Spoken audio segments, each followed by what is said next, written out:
Is your family touched by autism, Downs, or another related syndrome? Do you know of a family in this situation? If so, stay with us all the way to the end of this very special video podcast. And please don't forget to like, subscribe, and share to help us spread the word about this great organization. Cruising is a wonderful way to vacation that everyone should experience at least once in their lifetimes. Today on this very special episode of RTE Travel Talk, I want to introduce you to a very special organization, Autism on the Seas, whose mission it is to make that dream come true for adults, children, and families living with autism and Down syndrome and other related disabilities. With me today to discuss the great work that this organization does is Janet Josephson. Janet is a group volunteer with the organization and is a professor of exceptional education at Millersville University of Pennsylvania and holds master's degrees in elementary education and special education from Hunter College, and it also holds a PhD in special education from the University of Delaware. Hi, Janet. Welcome to RTE Travel Talk. Hello, thanks for having me today. My pleasure. It's great to have you with us. I must confess that I discovered your organization via another interview with one of our real travel experts.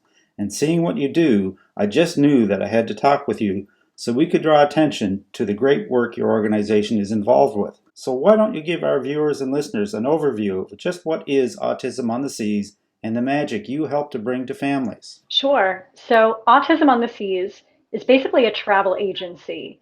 We have been in existence since 2007. Our founder, Mike Sabell, has sort of our home base in Connecticut. I actually just got off a cruise this past week. Here's my sea pass. We were back in business after over 500 days not being at sea due to the pandemic.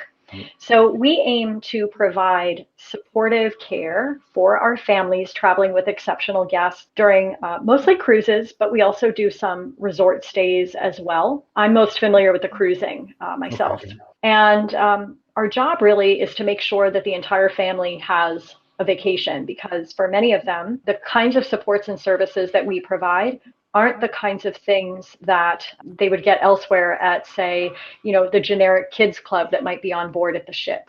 Right. We are a staff of trained behavior experts, special education experts, et cetera. So we come with an additional skill base in addition to just kind of loving working with kids.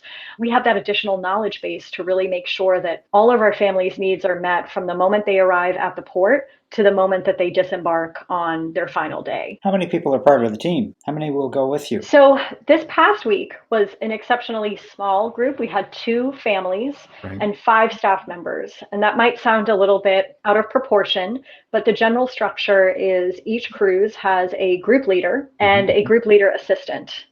And then in addition to that, families can choose if they want to have their exceptional child be served through a one-on-one, so sort of having their own dedicated volunteer for their child, their son or daughter. And they also have the choice of being part of the general staff program, which means that there's 1 staff member for every 2 families with exceptional guests. So on this particular trip, one family chose to have 2 one-on-ones for their 2 children, and the other family needed someone for general staff, so we brought that person along. So our numbers were definitely a little different this time around, but it really varies. The number of staff really varies based on the number of families that are joining us and whether or not they want that one-on-one service, or if they're okay with sort of that one-on-2 service that is the more typical program. Okay. I suppose it may vary by the needs of the child, or is that pretty much standard? Yeah, it definitely varies based on the needs of the child and just also sometimes the families, right? Like, so their first cruise, they might say, I'd like my child to be supported through the general staff. And then they see these one-on-ones working with kids and they go, wouldn't that be nice for next time?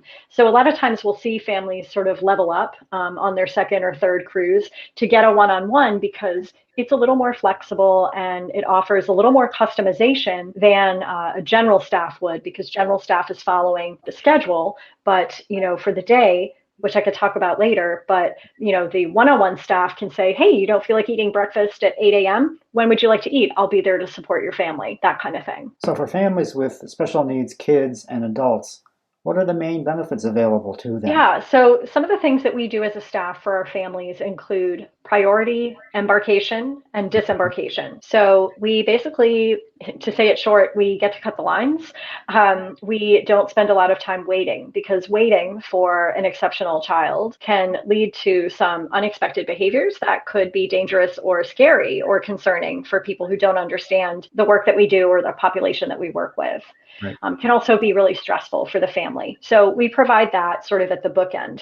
Then on a typical cruise day, we provide assistance at all three meals, so breakfast, lunch, and dinner. Breakfast and lunch are typically more of a casual drop in, drop out sort of buffet. Dinner is typically the sit down meal, and all of our families are sort of situated within one area of the dining room. Sometimes we're even able to get like a little corner or a little alcove where we can support our families there. And throughout the entire meal process, you'll see our staff getting up to help support the kids, to make sure that our families have those immediate foods that they need on their table for the pleasure of their child, to keep them comfortable.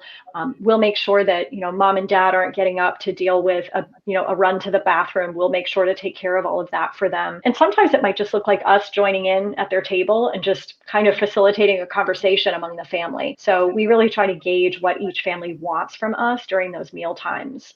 Right. In addition to the meals, we also provide respite, which is kind of the special education term for childcare. So on C days, we may provide respite 2 times after lunch for an hour and a half or 2 hours, and after dinner for about 2 hours. And that's an opportunity for our families to bring their exceptional guest and their typically developing siblings, if they wish, to our conference room that we have on the ship, where they get to engage with staff. We'll plan activities with them. Sometimes, if our numbers and staffing make it safe, we might even take our group to go see one of the shows on board, and we will sit separate from our families so that it's very clear that we're taking care of your kids right now. You just need to enjoy the show. And then we also get private venue sessions. So if our guests want to use the water slides or Right. the flow rider, the surfing, we get a private session on that so that our guests don't have to wait in a line.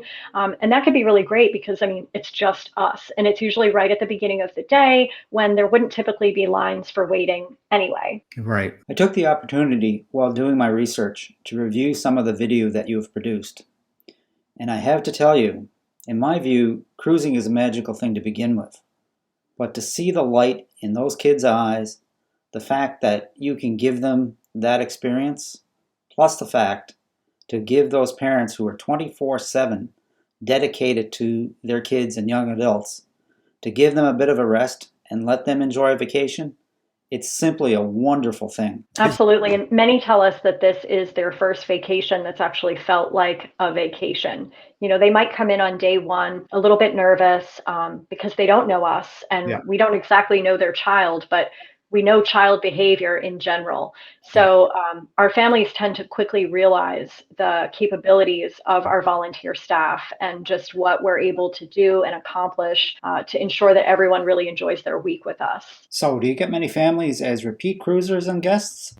I bet. Absolutely. So it's kind of funny. We do a group photo. It's kind of our tradition at the end of the Yeah. week. We take a group photo with the staff and families. And something that the AOTS office has decided is each year, depending on how many cruises you've taken, you get a different color T-shirt. So you sort of start out with this heather gray when you're brand new, but you could work your way up to like yellow and red and navy blue. And a lot of our families that are repeat cruisers will say like, I can't wait to black shirt it next year, and get that black shirt, meaning it's their umpteenth cruise. Yeah. So that's also really fun, is just seeing all of the different colors on everyone's shirts to kind of know how many times they've cruised with us. And many say they'll never cruise solo again. So, how many cruise departures a year do you normally do? So the organization as a whole has several cruises running each month. I would say that like January, February are typically a little slower, but we have cruises and resort stays running throughout the year. Our group leaders tend to do anywhere from 4, 5, 6, 7, maybe even 8 cruises per year. And then our volunteer staff, they sort of put in their availability and they're sort of randomly selected based on their availability. Hey, you're available for this one out of Fort Lauderdale. Would you like to staff this? And our volunteers have a time frame where they can decide whether or not that's something they want to do.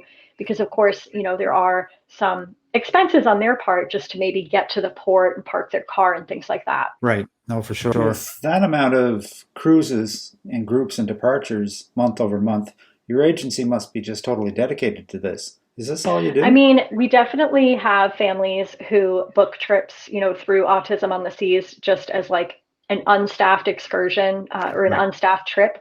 They heard about us. They're not interested in our services, but they want some of the privileges of being able to get on the ship early and get off the ship early.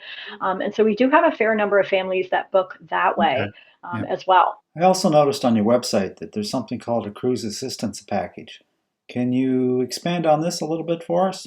Sure. So a lot of what so some of our cruise assistants, we have a foundation, which is the Autism on the Seas Foundation. It is a scholarship, basically, foundation where families who are in financial need can put in an application to receive a grant to help them fund their first cruise or whichever cruise they're taking. And I've actually been able to travel with several grant recipients in the past, and it's a really wonderful thing to see them be able to get our support and get a vacation, especially when they weren't quite sure that would happen. We're constantly doing things to fundraise, to bring in more money for that foundation.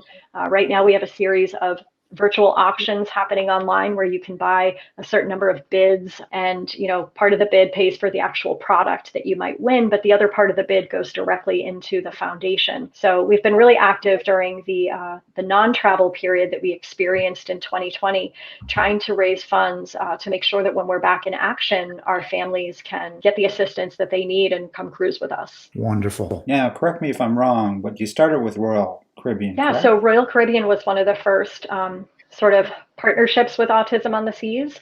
And to this day, I mean, if I had to guess, I could be a little off on this, but I'd say like at least 90% of our cruises are with Royal Caribbean. They are just wonderful they have their own autism sensitivity training that they go through, but they're just wonderful in understanding our needs. We do cruise sometimes with Carnival, and sometimes with Disney Cruise Lines. I think occasionally there's been like a Norwegian cruise here or there, but it is predominantly Royal Caribbean that's our main cruise provider. That makes sense. Both Royal Caribbean and Disney Cruise Lines are very family-oriented cruise lines. And Absolutely. They do an absolutely outstanding job.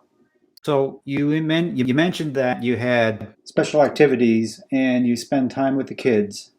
Do you try to integrate them into some of the regular ship activities, or is that mostly separate? How does that work? Yeah, so typically the first couple of times that we're working with our guests, it may be that we're just supporting them in our respite in our conference room. But as we get to know our guests and see that who's interested in what, and we learn a little bit more about them through sitting with them at meals, we start to find opportunities on the ship. So, for example, on this last cruise, we had an individual who loved trivia and was really, really good at trivia and actually won the cartoon trivia on the ship.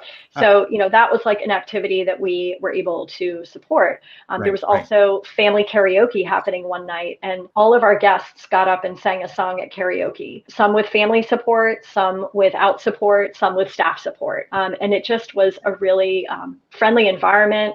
In fact, one of our guests sang a Christmas song, and then another person from the cruise, just a general cruise attendee, jumped in and sang a Christmas song afterwards, like almost to kind of validate them singing about Christmas in August, which was really kind to see and really validating. So, and certainly, I mean, if there's something going on board that we think our guests might enjoy, we'll offer it to them. We'll check in with their family and say, do you think this is something they'd like to do? But sometimes our guests really want to sit in the room with us and like play cards, or take walks with us around the ship, go find like the live music and just listen. So really we cater to whatever they want to do. I've had cruises where we are out and about all the time, and I've had cruises where we are in the respite room the whole time, because that's what our guest wants. So we just sort of we go with what they prefer. How does it work in the ports? Yeah, so getting to port is quite the process to see. We sort of have what we call a peel-off procedure. So each staff member is sort of stationed at a different point in port.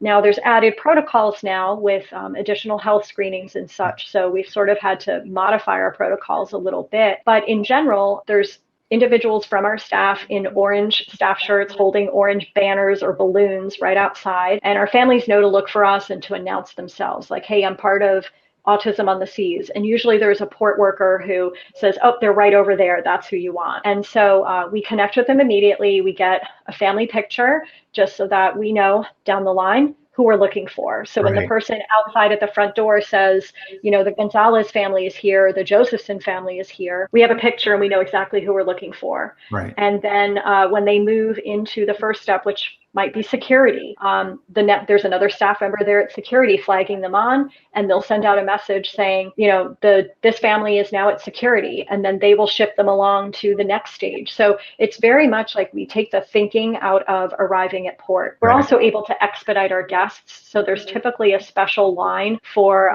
guests with exceptionalities, and we're able to go in that line with our guests and make sure that they make it through without any issues, and that we explain to the port authorities that we might need a little more time or we might need a little more space, and that's okay. We're here to help however we can. And then we sometimes might have a little waiting area for them. Sometimes it's a private waiting area if the ship is not yet open. And then from there, once we get on board, the cruise starts. Everybody goes to the Windjammer and gets their buffet and goes to check their rooms and all that. Yeah.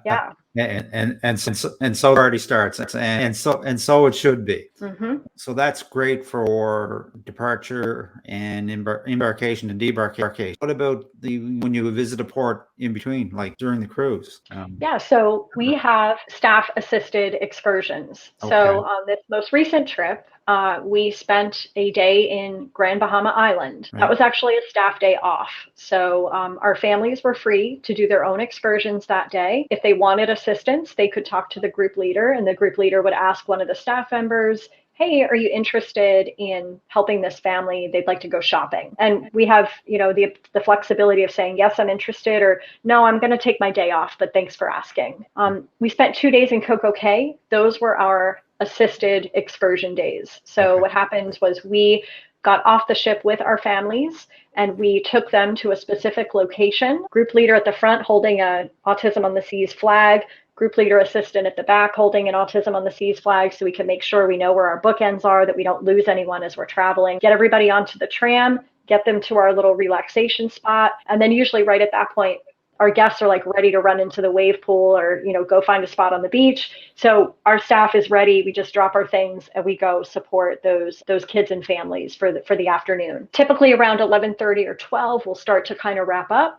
And we'll bring them over to an area where we'll have a lunch. And then once lunch is over, families have the option of staying unassisted or getting some help from us to get back on the ship if they want to spend their next few hours on the ship. Because those excursion days, being out in the sun for so long, our staff is typically on duty for about 4 hours or so during those excursion days. Because we know a well-rested staff is an attentive staff. Yes. I would heartily agree with that. So, where can folks find more information about the wonderful work that you folks do? So our website is scrolling here, I believe. It's www.autismontheseas.com. But we also have a really great Facebook presence if you just look up Autism on the Seas. And also, if you're interested in hearing maybe from families or seeing some of the questions that families have, we have a Facebook group that's called Autism on the Seas Community that you can join, and you can kind of get some perspective from other families. That's a great place to post a question that you have. And sometimes someone from the AOTS home office will actually jump in and respond there as well if they need to clarify anything or provide information that maybe the other families haven't been able to provide. Janet, this has been incredibly informative. I can't begin to tell you how much I am moved by the great work you are doing. Is there anything else you think our viewers and listeners might need to know? Well, I would say that, if there's anyone watching this who has, any questions or any reservations, I would definitely say to contact the home office. The number is 1-800-516-5247. And, check in there and find out a little bit more about what we do. If you have specific questions, many of the office staff have actually cruised with us to experience the work that we do. And, they're very attentive to the needs of our families. If you have concerns that your child only eats a certain brand of bread, they can address that with you. It's just a wonderful organization. And, if you're on the other side of things and you're, let's say, a special education professional, we're always looking for volunteers. So if you go to autismontheseas.com, there is a link for how you can apply to be a volunteer. It involves a little bit of a background check, a resume review, and an interview. But getting into our database to be a potential Autism on the Seas volunteer staff member is another way that you can support the organization and kind of get the word out about the work that we do. That's great. I'll put those links in the description so people can find that information. Wonderful. Janet, what you and your organization is doing is just wonderful. I wish you and your team smooth sailing both now and long into the future. Wonderful. Thank you again. All right. Take care. Bye-bye. And that about wraps things up for today, folks. My very special thanks to Janet Josephson of Autism on the Seas for that informative interview. The work that they do is absolutely phenomenal. I'm going to leave all of the relevant links that Janet talked about in the description below if anybody out there would like to reach Autism on the Seas, book a cruise, find out more information, or contribute to their foundation. If you'd like to get in touch with us, simply leave us a comment. Send us an email at questions@realtravelexperts.com or visit our website, realtravelexperts.com. We always respond and we'd love to hear from you. And as always, folks, and especially on this video, if you enjoyed the video, a like, a subscribe, and a share would certainly be appreciated and helps us spread the word about this fine organization. So until next time, happy travel.